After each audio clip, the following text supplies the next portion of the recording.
Aïe aïe aïe, tadadala, aïe aïe aïe aïe, tadadadam, aïe aïe aïe aïe aïe aïe aïe. Erev Tov les Koulam, bonsoir, bonsoir à toutes et à tous. C'est un plaisir de vous avoir parmi nous et de vous retrouver pour partager avec vous. On va commencer dans quelques instants une belle étude de Torah, notre 18e rendez-vous sur ce sujet-là, précisément le foyer juif. Donc installez-vous bien, commentez, participez et surtout partagez, c'est important.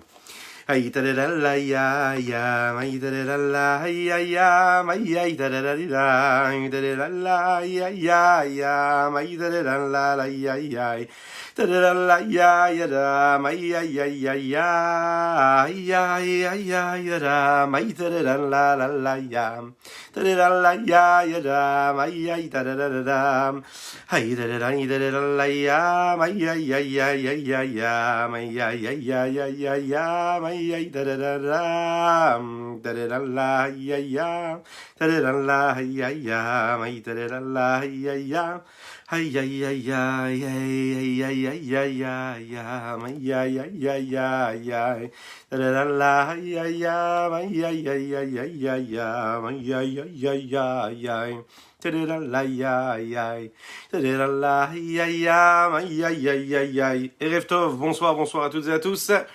La ya ya ya da ya ya ya ya ya ya ya ya ya ya da ya ya ya ya la ya ya da ya ya ya ya ya ya ya ya ya ya da ya ya ya ya ay da la ya ya ya ya ya ya ya ya ya ya ya ya ya ay da da Diridam bam bam bam bam, hey diridam la la la, may diridam la la la la ya, may ya ya ya ya, diridam la ya ya ya ya, may diridam la ya ya, may diridam la ya ya, may ya ya ya ya.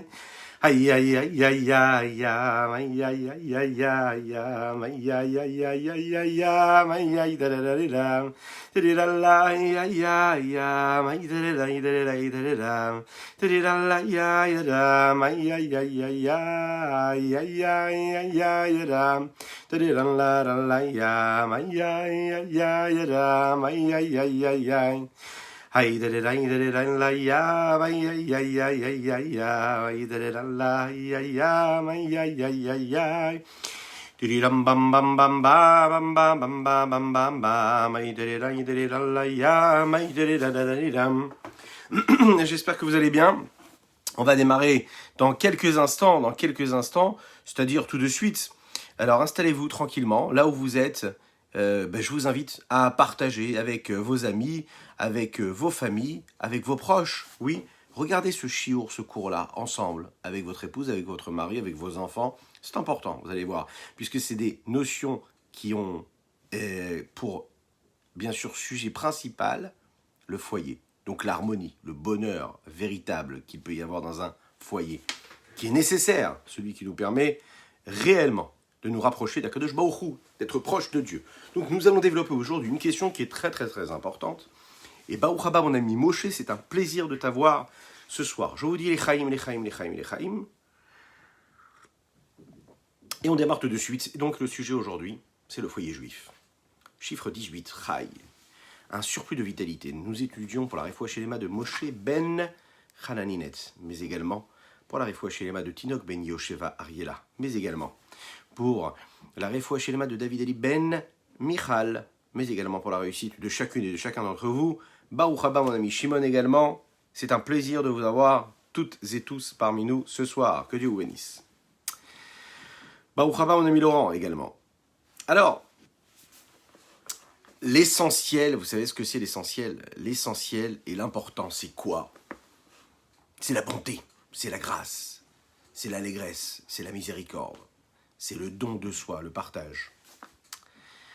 Il est dit comme ça, dans le texte, que ce qui est très très important, c'est la mida de chesed, la vertu de bonté, de partage, la base du monde. Le monde tient sur le chesed, sur la bonté.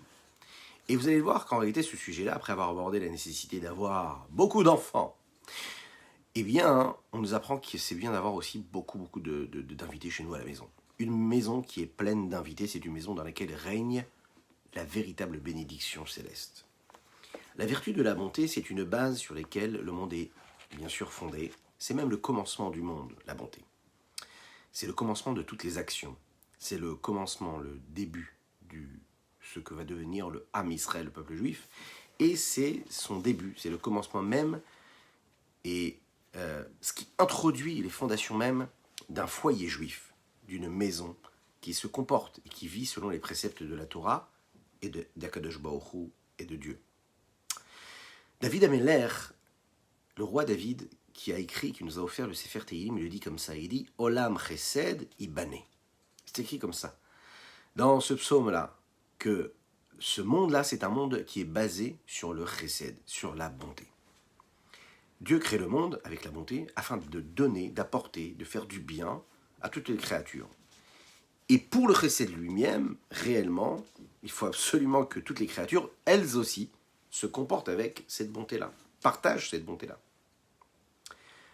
Fonder un foyer juif dans le peuple juif, c'est en fait une possibilité, une permission qui est accordée à chacun et chacune d'entre nous. Mais il faut savoir qu'en réalité, on ne peut être juif si nous vivons que de manière singulière, particulière et autocentrée. Un juif, il ne peut vivre que quand il est dans le partage, dans l'union véritable, quand il est avec d'autres. Il est écrit comme ça, Yehi beitra patuach lirvacha veiyu aniyim bene vetecha. Ta maison, elle doit toujours être ouverte. Et puis, les personnes qui fréquentent ta maison, qui se sentent bien chez toi, ce doit être des hommes pauvres, des gens pauvres, des gens qui sont dans le besoin. Les Chachamim nous le disent clairement dans la Masechet Shabbat, dans le traité Shabbat, il dit comme ça dans le Talmud. Les louanges que nous faisons à celui qui fait et à celui qui accomplit celui ou celle qui accomplit la mitzvah de Achnasat Ochim, d'avoir des invités, de faire entrer des invités chez lui à la maison, c'est encore plus fort, plus grand, plus puissant que de recevoir chez soi à la maison la Shrina. Imaginez, accueillir Akadosh Baruch Hu, Dieu lui-même. On nous dit que c'est encore plus important d'avoir des invités chez soi à la maison que d'avoir Dieu nous-mêmes, chez nous, en nous. Il mérite de la bénédiction, il mérite un salaire et une lumière qui est phénoménale. Non seulement dans ce monde ici-bas, mais également dans le monde futur. Il est écrit aussi également Gedolat Achnasat Ochim ki Ashkamat Bet Amidrash. Il est aussi important d'avoir des invités que de se lever le matin tôt pour aller étudier la Torah. Le premier juif, il y a quelques semaines de cela déjà, on a commencé à nous parler d'Avraham Avinu. Et lui, Avraham Avinu, lui, il s'est distingué par cette vertu, cette valeur magnifique qu'il avait. On le sait. C'était quelqu'un qui assumait complètement d'être ce qu'on appelle un Ish Chesed, un homme de bonté, qui partageait, qui donnait. Il accomplissait cette mitzvah-là d'accueillir des invités avec une largesse extraordinaire, phénoménale. Avec son argent, avec son corps, mais aussi avec son âme. C'est ce qui est dit dans le texte, et le rabbi de Lubavitch approfondit énormément ces trois principes-là. Avraham Avinu donnait de son argent, il invitait les personnes à manger, leur donnait à manger. Mais également, il avait une attitude très particulière qui provenait de son âme. C'est-à-dire qu'il avait une finesse, il avait une tendresse, il avait une affinité, il avait une bienveillance pour les personnes qui venaient, qui faisaient appel en fait à toutes les vertus de son âme. Et ça faisait refléter quelque chose de très particulier, d'une valeur que Abraham avait chez lui. Et puis également, comme on l'a dit, avec son corps. Il donnait de son corps. Il se fatiguait, il ne laissait pas d'autres s'occuper de cela, les hommes de sa maison, ses majordomes. Non, il le faisait lui-même. C'était important pour lui de faire cette mitzvah-là. Sur le verset qui est dit comme ça, Vaïta Ishel Beber Shava, les Chachamim nous disent, dans la Gemara, encore une fois, dans le Talmud Masechet Sota, que ce échelle, cet arbre-là que Avraham Avinu a planté pour recevoir ses invités, n'était pas juste un arbre comme ça, isolé, mais c'était surtout en réalité un grand jardin énorme. Et dans ce jardin-là, il y avait des arbres fruitiers que Avraham Avinu avait plantés pour pouvoir nourrir tous ces invités-là. C'était un jardin qu'il avait mis à disposition de ses invités qui venaient très souvent chez lui. Avraham a accompli cette mitzvah-là de faire entrer des invités chez lui. Baruch haba, et rêve-toi mon ami David. Oui. J'espère que tu vas bien. Eh bien c'est parfait. On est ensemble pour étudier et on passe un bon moment. J'espère que vous aussi. Partagez, c'est important, je compte sur vous. Les chaim, les chaim, les chaim, les chaim. Avraham Avinu accomplit cette mitzvah d'avoir des invités chez lui, et il a fait avec beaucoup de force, beaucoup de conviction. De quelle façon il a fait? Première chose, il leur donnait à manger. Deuxième chose, il leur donnait à boire. Troisième chose, il leur donnait où dormir. Il les raccompagnait quand ils sortaient. Et c'est ce que l'on appelle échelle, échelle. Si on regarde chaque première lettre de ce mot-là, échelle, nous avons un aleph. Aleph, c'est achila, donner à manger. L'echaim, David, l'echaim. C'est une petite infusion, mais c'est quand même l'echaim. Et donc, de donner non seulement à manger, mais également à boire, mais également permettre de dormir. Ici, on regarde bien les lettres, c'est donc achila, comme aleph, shin, comme shina, faire dormir, pardon, excusez-moi, shtia, faire boire. Ensuite, nous avons le lamed comme lina, de faire dormir. Et puis, le lamed aussi, qui veut dire aussi lévia. Lévia, c'est-à-dire raccompagner. On a le devoir de raccompagner un invité lorsqu'il vient à la maison chez nous. Alors aujourd'hui, on va essayer de comprendre vraiment quelle est cette mitzvah, approfondir ce texte-là, approfondir cette notion. On a toujours eu l'habitude de savoir que, oui, c'est bien d'avoir des invités chez soi à la maison, c'est sympathique, mais essayons de comprendre vraiment la profondeur de cette mitzvah-là. Ok, on peut comprendre que c'est bien d'avoir des invités. Pourquoi est-ce que c'est bien? Bien parce que la bienveillance nous enseigne que c'est généreux, oui, c'est une forme de générosité, d'avoir des invités chez soi à la maison. Donc c'est bien d'avoir des invités. N'importe quelle personne au monde peut le comprendre. Qu'est-ce qu'il y a de si particulier? Pourquoi est-ce que la Torah, elle insiste énormément? Et pourquoi parfois on le voit en réalité? C'est pas si évident que cela d'avoir des invités. Et puis on va voir ensemble, quels sont ces invités qui sont nécessaires? Est-ce que c'est des bons invités qui vont nous amener de la damroute, une bonne bourra bien glacée, de préférence de luxe? Ou tout simplement, d'autres invités? Des invités vraiment qui ne sont pas toujours ceux qu'on aimerait avoir, mais qui sont nécessaires. On va comprendre ce que cela veut dire. Donc, vous allez le voir, à différents niveaux, que ce soit kabbalistiquement, chassidoutiquement, halachiquement, talmudiquement parlant, cette mitzvah-là d'avoir des invités, eh bien, elle a différentes facettes. Eh oui. Alors, Avraham Avinu, on sait que quand il recevait toutes sortes de personnes. C'est-à-dire qu'il ne calculait pas. Il ne faisait pas attention à qui il recevait. Peu importe la provenance, peu importe la couleur de peau, peu importe le pays d'origine, il recevait tout le monde. Il les recevait avec une face joyeuse, heureuse, accueillante, souriante, avec du bonheur sur le visage. Avraham Avinu a donné à ses invités non seulement de quoi manger, mais il leur a aussi donné surtout de quoi manger, mais de bons plats. C'est-à-dire qu'il leur faisait plaisir. Ça lui faisait plaisir de leur faire plaisir. Pas juste leur donner à manger pour les nourrir parce qu'ils ont faim, mais non, faire une belle table. On dit qu'il apportait de magnifiques bêtes sur lesquelles il faisait la shechita. Il leur apportait, il leur donnait de quoi manger, il leur rajoutait même de la moutarde pour accompagner ce bon plat de viande. Vous imaginez? C'est extraordinaire. Il faisait tout ce qu'il faisait avec le plus grand des bonheurs et de la meilleure des façons. Avraham ne s'est pas suffi juste de la nourriture. On dit qu'il leur apportait même toutes sortes de mets succulents, sucrés, des saveurs. Erev Tov, bonsoir à toutes et à tous. Il leur apportait aussi du vin et des fruits.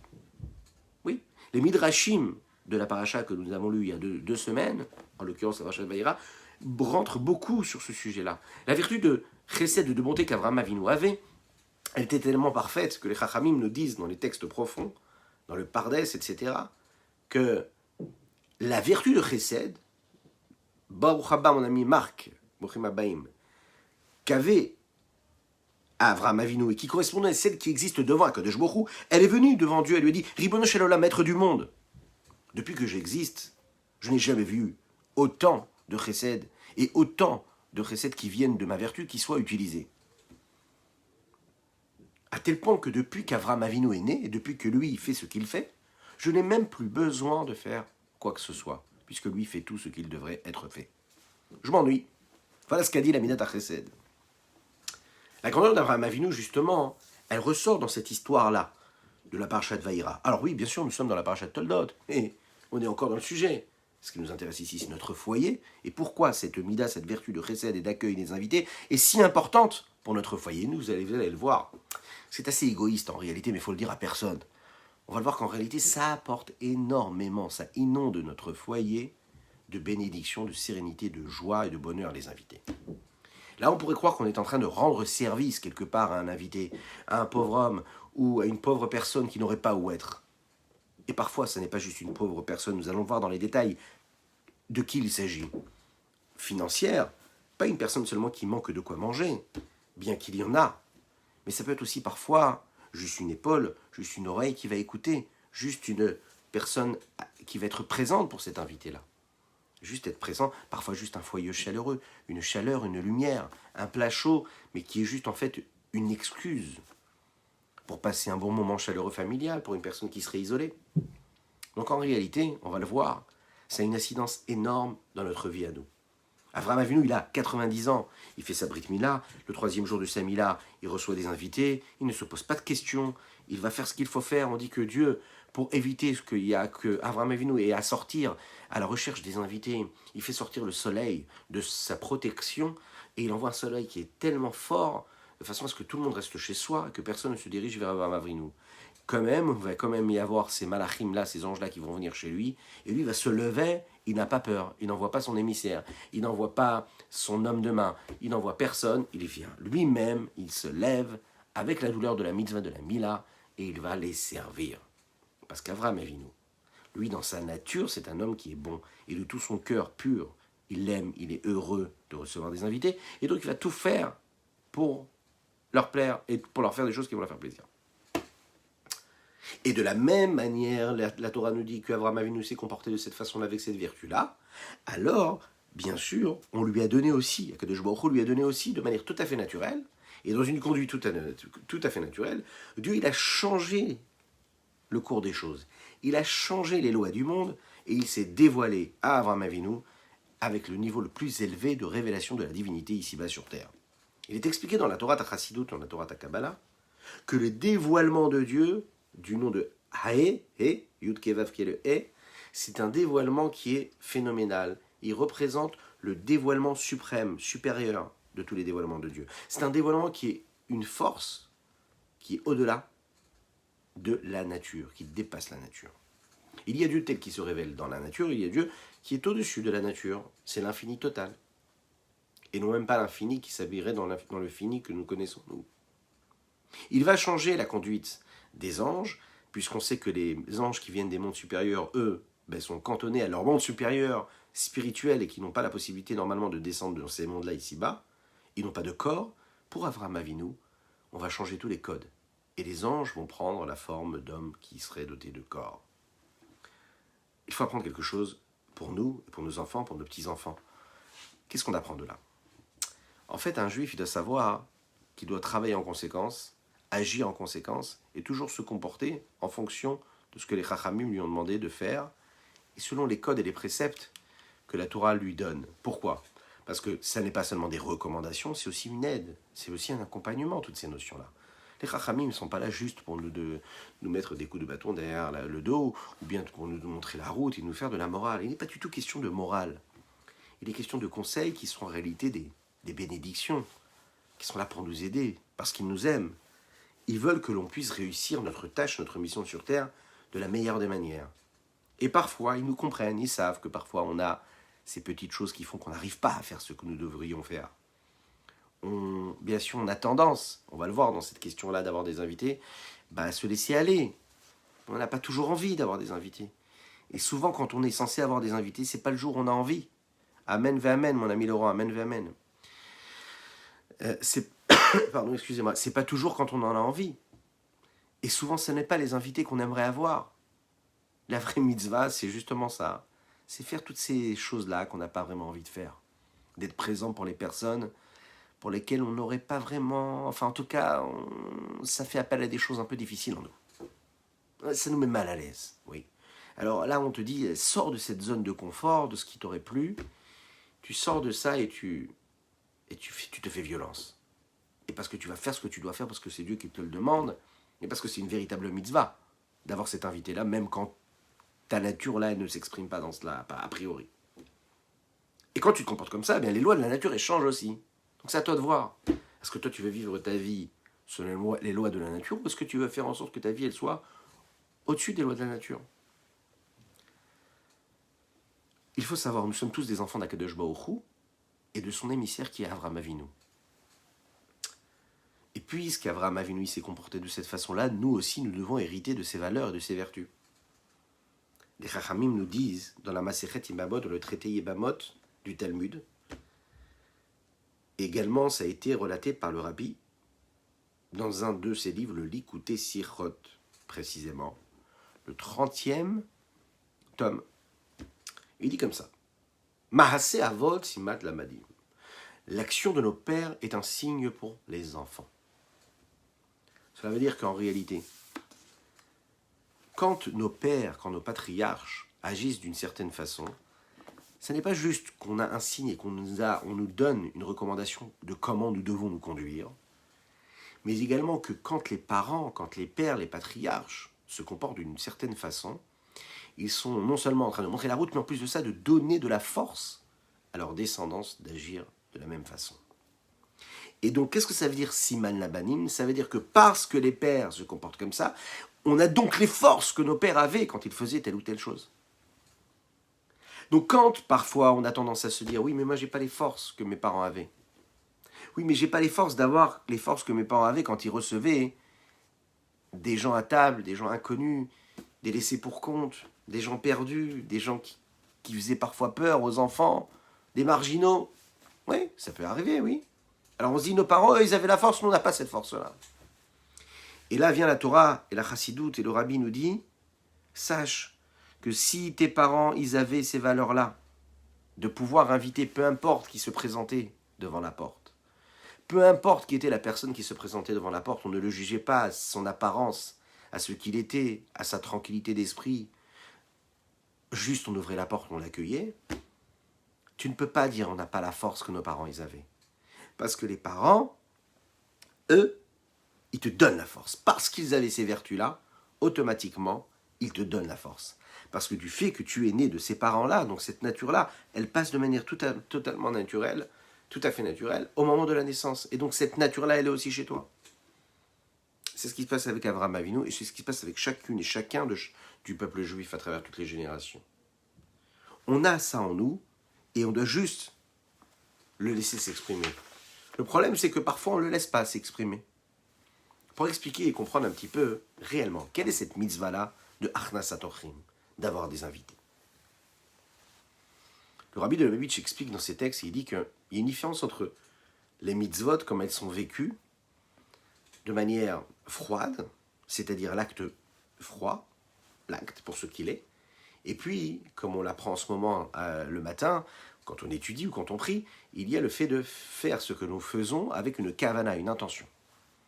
De la même manière que dans le corps de l'homme, il y a un corps et il y a une âme, eh bien, dans toutes les actions, dans tout ce que nous faisons, il y a le corps de l'action et l'âme de l'action. Chaque mitzvah, il y a sa partie corporelle, c'est-à-dire les conditions annexes qui font que cette mitzvah-là s'accomplit par tel et tel acte. Et parfois, on va voir qu'en réalité, il y a des mitzvot, que les conditions sont beaucoup plus importantes que ce que la mitzvah est elle-même. Je m'explique. Une personne qui va faire telle ou telle mitzvah sans les conditions annexes qui permettent à cette mitzvah-là d'être ce qu'elle est, peuvent perdre par exemple cette mitzvah-là. C'est-à-dire que la mitzvah perd toute sa force lorsque tous les éléments annexes disparaissent aussi. Parfois, il y a dans ces différents éléments annexes et ces conditions qui permettent à cette mitzvah d'être faite comme elle doit être faite, a priori moins d'importance, mais qui en a plus que l'acte lui-même. Mais on le voit très bien que parfois, quand on fait une mitzvah et qu'on n'a pas eu les bonnes intentions annexes, ou essentielles, eh bien la mitzvah est quand même comptabilisée comme une mitzvah. Il y a par exemple une grande discussion dans la Torah sur le principe même de la kavana. Est-ce qu'une mitzvah a besoin nécessairement d'une kavana ou est-ce qu'elle n'a pas besoin d'une kavana pour être accomplie comme il se doit? Je répète, est-ce qu'une mitzvah, pour qu'elle soit accomplie comme il faut, est-ce qu'il faut qu'il y ait vraiment toute l'intention, toute la concentration, toute la direction qu'il faut dans cette mitzvah quand je la fais, pour qu'elle soit comptabilisée comme mitzvah, ou pas besoin. L'essentiel, c'est de faire la mitzvah. Lechaim, lechaim, lechaim.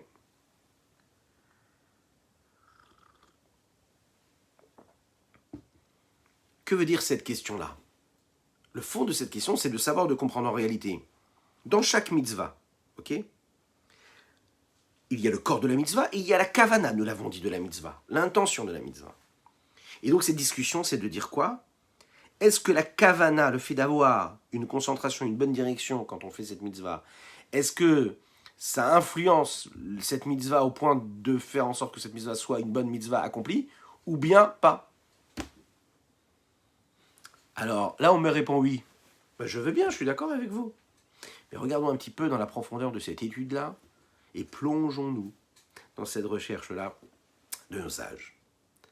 Le Admor HaZaken, le Rabbi Shneur Zalman de Liadi, dans son Shulchan Aruch, il le dit comme ça. Kol ha-mitzvot tzrichot kavana latzet yedei chova ve'asiyat ha-mitzvah. Toutes les mitzvot ont nécessairement besoin d'avoir une kavana accompagnée de l'acte. Donc toujours avoir l'intention et la concentration dans ce qu'on fait. Maintenant, une personne qui fait une mitzvah sans avoir la kavana, c'est-à-dire sans faire cette mitzvah pour se rendre quitte de cette mitzvah, il le fait machinalement, ou bien il le fait pour une autre intention, et bien il n'est pas quitte de cette mitzvah-là. Le Admor HaZaken continue, il dit, attention, il y a d'autres avis qui pensent que celui qui fait une mitzvah sans kavana, c'est considéré comme une bonne mitzvah. C'est-à-dire qu'il a fait machinalement une mitzvah, il ne pensait même pas à ce moment-là qu'il était en train de faire la mitzvah, eh bien là les sages vont lui dire, c'est une bonne mitzvah. Pourquoi? Parce que ce qui est important, c'est l'acte. Prenez l'exemple de Tkiyat Shofar. Il y a quelques semaines, on a quitté là, il n'y a même pas 2 mois, la fête de Tishri. Et pendant la fête de Tishri, qu'est-ce qu'on a fait? On a sonné le shofar. Alors quand on sonne le shofar, oui, quelle est la mitzvah de la sonnerie du shofar? C'est de sonner le shofar. Maintenant, quand on sonne le shofar, il est important d'avoir une kavana, une bonne pensée, diriger notre pensée, faire teshuva, se rapprocher de Dieu. Donc la kavana, c'est une condition à cette mitzvah. Et donc, quand on a une discussion rabbinique, à savoir, est-ce qu'une personne, par exemple, qui a sonné du shofar sans avoir la bonne kavana, par exemple, une personne qui sonne le shofar, qui fait tous les sons, mais et qu'il est en train d'apprendre à sonner, admettons, il s'entraîne, et il n'a pas pensé vraiment, à ce moment-là, à s'acquitter de la mitzvah, ni à acquitter les autres personnes qui seraient autour. Est-ce qu'il a accompli la mitzvah, ou est-ce qu'il n'a pas accompli la mitzvah? Alors, il y a différents avis. Il y a des avis qui disent que, puisque cet homme-là a accompli l'acte corporel de la mitzvah, l'acte physique de la mitzvah, alors on va considérer que, réellement, cette mitzvah-là, elle a été accomplie comme il faut, même s'il manquait la bonne intention. Pourquoi? Parce que, ki ha-mahase hu ha-hikar, dans le traité Avot, il est dit comme ça, que l'action, c'est l'essentiel. C'est bien d'avoir une bonne pensée, une bonne intention, mais l'action, c'est essentiel. Donc, puisqu'il a fait, il a fait. Lechaim, lechaim.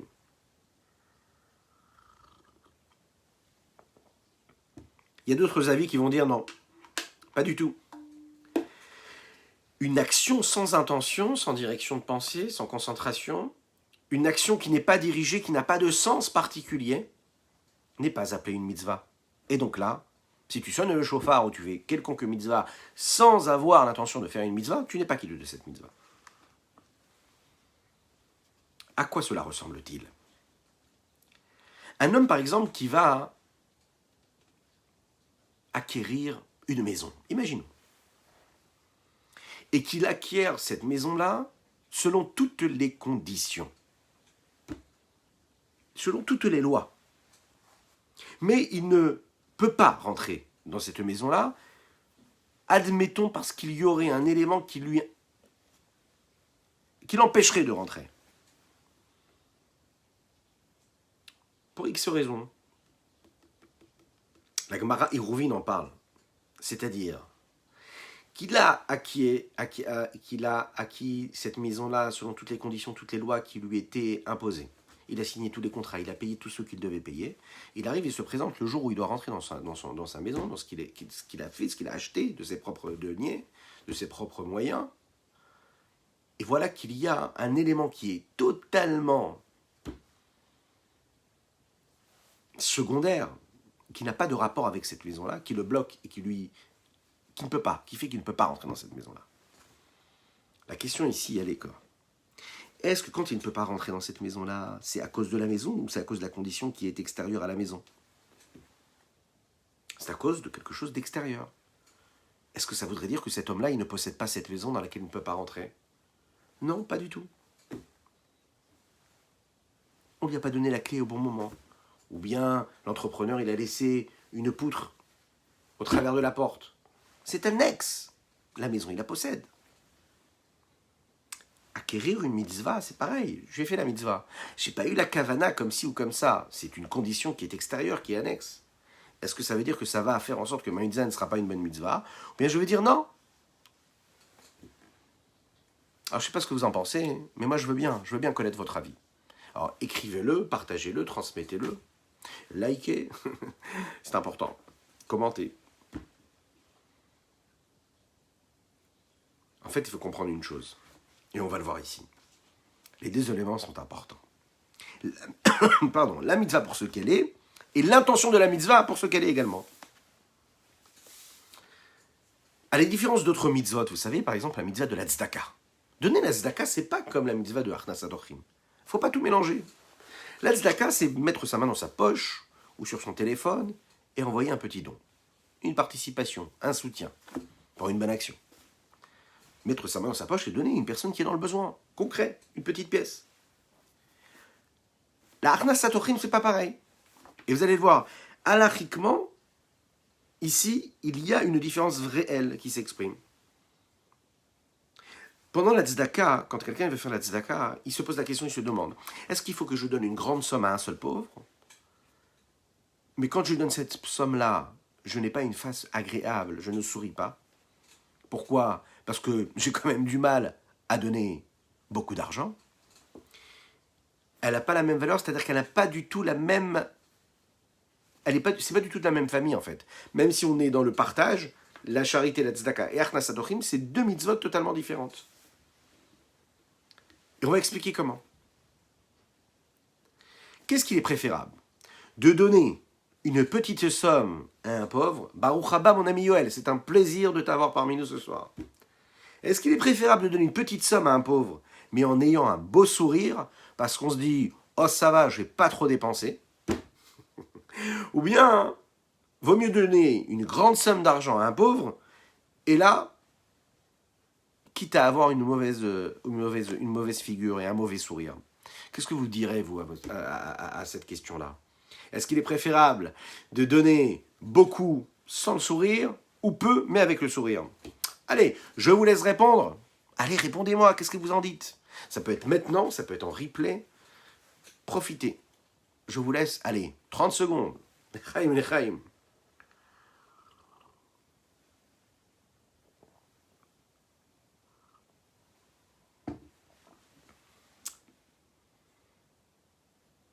Oui, parfait. Eh bien, dis donc. Oui, j'apprécie les réponses. On peut dire les deux. Beaucoup sans le sourire. Oui, c'est l'essentiel, c'est ce qui compte. Alors, pour trouver cette réponse-là, il faut essayer de comprendre ce qui se passe dans la notion des invités. Achnasat Orchim. Est-ce qu'Achnasat Orchim, c'est comme la tzedaka ou c'est différent? Est-ce qu'il est préférable, par exemple, d'inviter et d'inviter de manière noble, avec une belle table, avec richesse, avec largesse, mais sans avoir une face accueillante, une bienveillance sur la figure et un beau sourire, parce qu'on est conscient que cela nous a coûté très très cher de faire les courses pour les invités, ou bien accueillir et recevoir de manière beaucoup plus pudique, beaucoup plus réservée, moins importante, moins onéreuse, mais accueillir l'invité, s'asseoir avec lui, et puis avoir une belle figure, une belle face, une bienveillance. Baruch Hashem, chazak à vous pour votre présence et votre fidélité. Continuez, on me dit que vous êtes de plus en plus nombreux. Eh bien ça, c'est exceptionnel. Oui, on peut aussi mettre du pain et du thon. Oui. Oui, cela peut suffire. En effet, un peu de pain, un peu de thon. Bon, si une petite boucha, on est d'accord, c'est quand même bien. oui, ou ceux qui préfèrent autre chose, hein. Bon. Mais en tout cas, qu'est-ce que vous préfériez ici, dans la mitzvah de la Achnasat Orchim, comme pour la tzedaka? Est-ce qu'il est préférable d'avoir une belle table magnifique, mais d'être stressé, de se dire, bon, ça m'a coûté très très très cher, du coup je suis stressé, ou bien que la femme elle se dit, oh là là, tellement d'argent pour les invités, puis pour la maison il reste rien, ou bien de se dire, allez, on va faire une petite table, mais l'invité, on va lui faire la fête, on va chanter, on va danser avec lui, on va être souriant, on va être sympathique, on va le mettre à l'aise, et du coup il va manger quoi? Il va manger nos sourires. Bon, ça c'est pas suffisant, il faut quand même lui donner à manger. Qu'est-ce qui est préférable? Je vous laisse aussi répondre. Alors vous allez voir que on a tous et toutes nos réponses à nous. Parce qu'on ne compte pas quand on aime. Oui, on le sait, Chazak, Laurent. Mais vous allez voir qu'il y a une différence entre la tzedaka et Achnasat Orchim. Enfin, peut-être. En tout cas, regardez ce que les Chachamim nous disent. Nos sages disent comme ça. Que pour... Excusez-moi. Pour la tzedaka, hein, il est préférable de choisir l'option, la première option, c'est-à-dire de prélever une grande somme, ok, et d'apporter plus de conséquences à notre acte, puisqu'on sait que concrètement, ce pauvre homme-là, même si on n'a pas eu le sourire, quand on a fait la tzedaka, qu'on lui a donné une bonne somme d'argent, et que grâce à ça, il va pouvoir payer son loyer, et que lui, ce qui l'intéresse aujourd'hui, c'est de payer son loyer, ou de payer les besoins qu'il a besoin, c'est pas français là, qu'est-ce que je raconte, et de payer ce qu'il a besoin de payer pour ses enfants, pour son foyer, pour sa famille, c'est l'essentiel. Lui, après, qu'il a reçu avec un sourire, bien sûr que c'est un désagrément de sa part. Mais quand il va rentrer chez lui avec ce petit chèque ou avec la somme qu'on lui a laissée dans l'enveloppe, eh bien concrètement, comme il a dit Yoel, Chazak, c'est magnifique. La tzedaka, tu lui as donné une belle somme, t'as pas fait le sourire, l'essentiel c'est qu'il parte avec une belle somme d'argent. Et même si ça n'a pas été qu'une grande joie. Oui, on l'a dit. Par contre, quand on fait Achnasat Orchim, il faut privilégier l'accueil souriant, plus que le contenu de ce qu'on va donner dans l'assiette. Même si c'est assez réservé, même s'il n'y a pas grand-chose sur la table. Mais l'essentiel de la mitzvah, c'est le contact, le rapport que je vais avoir et la valeur que je vais donner à celui que je suis en train de recevoir. Le sentiment de bonheur et de sérénité et de joie que je vais donner, que je vais offrir à celui qui se présente à ma porte. Et donc l'action concrète de ce que je vais lui poser sur la table est donc secondaire. Là où pour la tzedaka, ce qui était secondaire n'était pas donc essentiel, pour la Achnasat Orchim, ce qui était secondaire pour la tzedaka devient essentiel. Et l'inverse.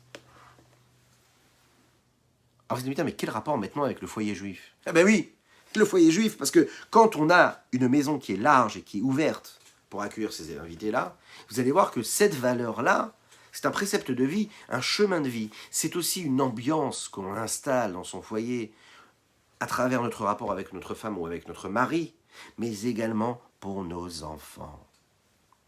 On instaure une certaine ambiance qui fait que les enfants vivront dans une atmosphère qui leur permettront de croire et de penser, et c'est vrai aussi, que peu importe ce qu'il y avait et ce qu'il y aura dans le compte en banque, il y a toujours une table qui recevait ses invités.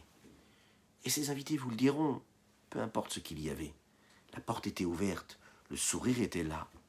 Et puis, la tendresse, la présence, l'amour fraternel, le bonheur de partager, la présence juste d'une oreille qui écoute, de yeux qui regardent. Ça vaut de l'or. Ça vaut toutes les tables du monde. Ça vaut juste le regard. Ça vaut ce que ça vaut, c'est-à-dire avoir la porte ouverte quand elle tape. Maintenant, quel rapport avec nous? Alors, la Chachamim nous l'ont dit, Yehi betecha patuach lirvacha, ta maison doit être ouverte dans la largesse. La Mishnah ici, elle précise que les invités font donc partie intégrante de la maison du foyer. Quand est-ce que ton foyer peut être un foyer qui est serein et tranquille? Déjà quand tu respectes et que tu suis toutes les préceptes et toutes les idées qu'on a développées ensemble depuis le premier numéro du foyer juif. Et donc on en est au 18. Donc n'hésitez pas à les replayer. Respectez tout ce que les Chachamim nous ont donné comme conseil. Vous allez le voir, déjà votre foyer, il a les bonnes fondations. Maintenant, ajoutez ce petit ingrédient de ce soir. Que les Chachamim nous disent que pour que ta maison soit une maison véritable, qui ait des bonnes fondations et que ce soit un véritable foyer, il faut que ta maison soit ouverte aux invités. Ça veut dire qu'en réalité, les invités font partie intégrante de ton foyer. Ce n'est pas comme ça une suggestion d'accompagnement d'avoir des invités. Avoir des invités, c'est une partie intégrante de ta vie, de ton existence, de la construction de ton foyer, de ta famille. Ça fait partie des murs d'avoir des invités. Mais pas seulement juste d'avoir des invités, d'avoir une maison remplie d'invités. Celui qui fait entrer des invités chez lui, il n'accomplit pas seulement une mitzvah, il construit son foyer. Sa maison est construite convenablement parce qu'elle est basée sur quoi? Sur la base de tout, sur les vertus qui permettent la construction d'un foyer, qui sont la bonté, l'amour. C'est la base. Et donc quand je suis capable d'avoir ce regard-là pour l'autre, eh bien j'instaure en moi, j'instaure en mon foyer, et dans toutes les personnes qui vivent dans ce foyer, cette notion-là.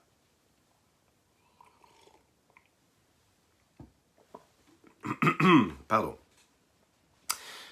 À l'inverse, on n'aime pas parler de négatif. Hein, vous le savez, on n'est pas du tout négatif. Celui qui est renfermé sur lui-même, celui qui est auto-centré, celui qui a du mal à regarder les autres, ben parce qu'en fait, il est obsédé par ses problèmes, par ce qu'il a ou ce qu'il n'a pas ou ce qu'il aimerait avoir, et qui se dit, mais qu'est-ce que je vais aller inviter des gens chez moi à la maison alors que parfois, j'ai pas la paix dans mon foyer, Chas v'Shalom. Il n'y a pas de Shalom Bayit, avec les enfants ça se passe mal, les enfants ils n'écoutent pas les parents. Je fais quoi? Je vais aller inviter quelqu'un d'extérieur? Je vais aller rajouter des problèmes à mes problèmes? Mais non, c'est pas le moment, peut-être un autre jour, quand il aura la paix, quand je serai dans un sentiment d'amour total avec mon épouse ou mon époux, quand ça se passera bien avec les enfants, quand j'aurai de quoi acheter déjà tout ce qu'il faut pour la semaine aux enfants, peut-être que je pourrais me permettre d'inviter quelqu'un d'autre. Et puis est-ce qu'il y aura assez dans le plat? Moi, je sais que ça vous dérange, hein, ce sujet. C'est important parce que parfois ça peut traverser l'esprit, toutes ces questions-là qu'on se pose. Celui qui est renfermé sur lui-même, véritablement, ça ne veut pas dire qu'il s'occupe véritablement de lui-même, ainsi que de sa femme et de ses enfants, ou bien de son mari et de ses enfants. La personne qui vit comme ça, renfermée sur elle-même, et qui a du mal à regarder l'autre, à faire les efforts, c'est que, rien que déjà à l'intérieur, il y a un problème. Celui qui a le cœur large, ce cœur large, inonde non seulement l'extérieur, mais inonde également son existence à lui, sa propre famille, son propre foyer. Ça influence tout son entourage, le premier cercle, mais également le cercle plus large. On voit donc que cette action-là de tzedaka, ou cette action-là de inviter des personnes chez nous à la maison, ce n'est pas du tout les mêmes actions. Inviter et avoir des gens chez nous qui rentrent à la maison avec une porte ouverte systématique, constamment, ça fait partie vraiment de notre foyer. La tzedaka, ça peut être à l'extérieur de la maison. C'est très important, la tzedaka. C'est même pas une question. Mais la mitzvah qui est en relation directe avec notre foyer, avec les bases de notre maison, c'est ça. Alors, j'ai rencontré un couple qui devait se marier. Et il se posait des questions, quels étaient les points essentiels sur lesquels ils devaient travailler. Voilà, il me disait, nos amis, on en connaît malheureusement qui réussissent et qui bâtissent, qui construisent, et on en connaît beaucoup malheureusement, qui se séparent. Et puis, on ne va pas parler de négatif, on n'a pas l'habitude, comme on l'a dit. Alors, quels sont les conseils? Les conseils sont assez simples en réalité. On n'est pas là pour faire la morale. Mais déjà, comme quand on va construire une maison, la base de tout, c'est quoi? C'est de prendre des bons matériaux. Si tu achètes des matériaux que tu trouves comme ça en promotion, il ne faut pas t'étonner de ce que cette maison-là va donner. Il faut que tu achètes les meilleurs matériaux si tu veux que ta maison puisse tenir comme il faut. Et tu ne dois pas t'attacher à ce qui est l'apparence extérieure, parce que parfois les matériaux de manière extérieure, ils sont très beaux, mais à l'intérieur, il se passe quoi? Donc tu dois investir sur des vertus, sur des valeurs, sur des efforts, qui sont des efforts réels, mais surtout sur des valeurs qui qui sont toutes ces valeurs qu'on étaye tous les jours. Des valeurs qui font que tu vas changer ta façon de voir les choses.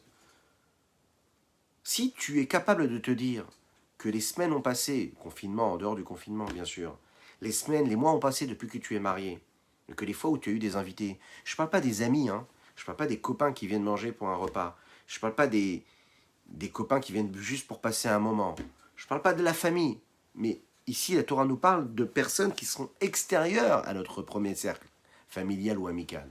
Des personnes qui sont dans le besoin, ou dans un besoin affectif, ou dans un besoin physique, de nourriture.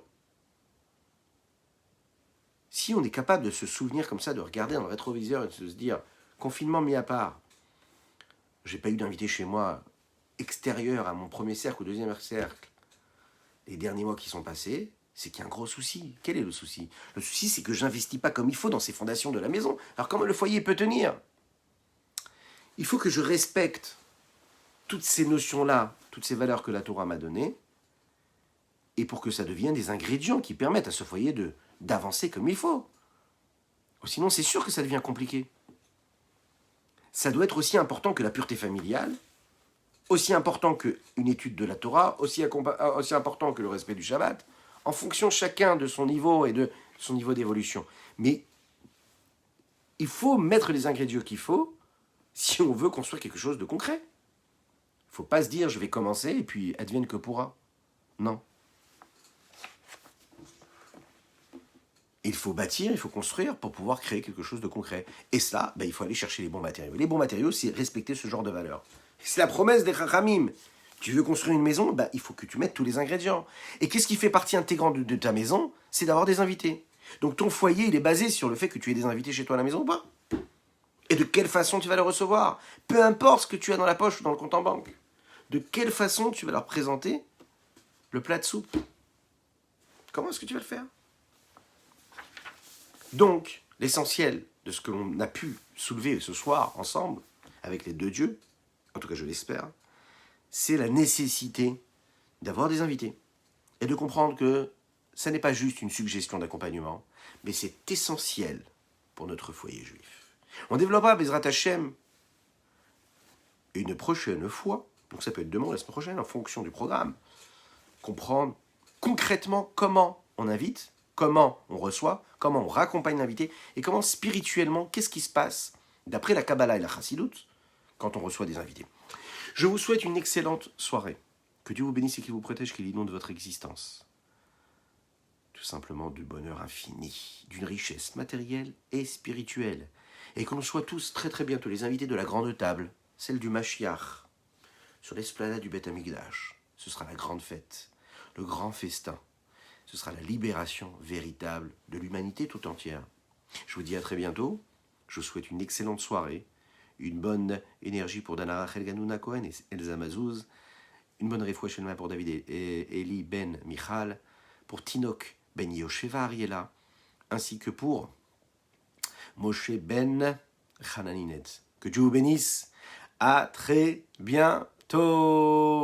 Ufaratzta, ufaratzta, ufaratzta, ufaratzta. Yamavaken matzafona vanegba. Ufaratzta, ufaratzta. Je compte sur vos partages, vos likes et vos partages. Partagez, partagez, partagez. Ufaratzta, ufaratzta, yamavaken matzafona vanegba. Oh, faratzta yama vakedma. Oh, faratzta vona vanegba. Ay, tadadai, tadadai, ay, ay. Ufaratzta, ufaratzta, ufaratzta, ufaratzta yama vakedma. Tzafona vanegba, yama vakedma. Tzafona vanegba, ay, ay, ay, yama vakedma. Un grand bonjour, Marc, à toute la région. Et à tous tes amis en Eretz Israël. Yama vakenma tzafona vanegba. Ufaratzta, ufaratzta, ufaratzta, ufaratzta, yama vakenma. N'hésite pas à prendre Marc la guitare, tu peux m'accompagner en live. Yama vakenma tzafona vanegba. Ufaratzta, yama vakenma. Oh, faratzta fona vanegba. Tididai, ay, tididai, ay, ay, ay. Ufaratzta, ufaratzta, ufaratzta, ufaratzta, yama vakenma, tsafona, vanegba, yama, vakenma, tsafona, vanegba. Yama, vakenma, tsafona, vanegba, yama, vakenma, tsafona, vanegba. Yama, vakenma, tsafona, vanegba, yama, vakenma, tsafona, vanegba. À bientôt!